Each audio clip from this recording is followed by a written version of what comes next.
Many suffer not because of what happens, but because of what they see in others. One is chosen, one is invited, one is let in, and immediately you think, something was taken from me. No, you are looking at only half the scene. You see what they received, you do not see what they paid, and yet nothing comes without a price, nothing. Some pay with money, others with time, others still with something that cannot be returned. Some pay by waiting, some pay by staying where they do not want to be. Some pay by saying yes when they mean no. Some pay by staying silent when they should speak. Some pay by becoming useful to what they despise. But this is not visible. You see the door opening. You do not see how many times they stood outside before it did. You see the position.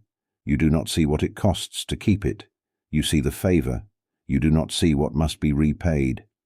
And so you compare, and you suffer, and you call this suffering injustice. You say, it's not fair. But tell me, is it truly unfair? Or are you simply looking without seeing everything? This is the deception. You judge without knowing the price. You desire without seeing the exchange. And so you end up wanting what you do not understand and overlooking what you still have. So return to yourself. You were not invited, and you say, I lost. I ask you, did you make the same exchange? Did you give what they gave? Did you surrender what they surrendered? Did you accept what they accepted? Did you endure what they still endure? If you did not, then you lost nothing. You did not purchase. And perhaps this is what disturbs you. Not that they have something, but that you do not know whether you would truly be willing to pay for it. This is the point. You do not envy what they have. You envy what you did not see them pay. If you saw the full cost, you might not call it luck. You would call it a price.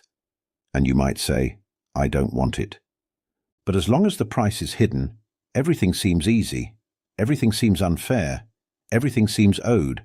They received an invitation. You kept the ability to say no. They received a favor. You owe nothing in return. They entered. You remained outside. But you owe nothing. And this has a value that is not immediately visible.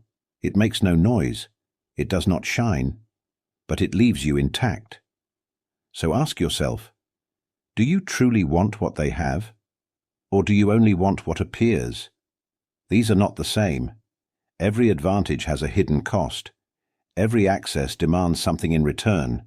And the more something shines, the more often the price was paid in silence, not in front of others, within. So you can choose, not out of pride, out of clarity. You can choose not to enter exchanges that are not yours. You can choose not to obtain what would require you to bend. You can choose not to have what would cost you too much. And when you refuse an advantage but do not lose yourself, do not say you fell behind. You saw what others ignore. You saw the price. And you decided it was not worth you. This price almost no one examines, but the one who does no longer envies anyone.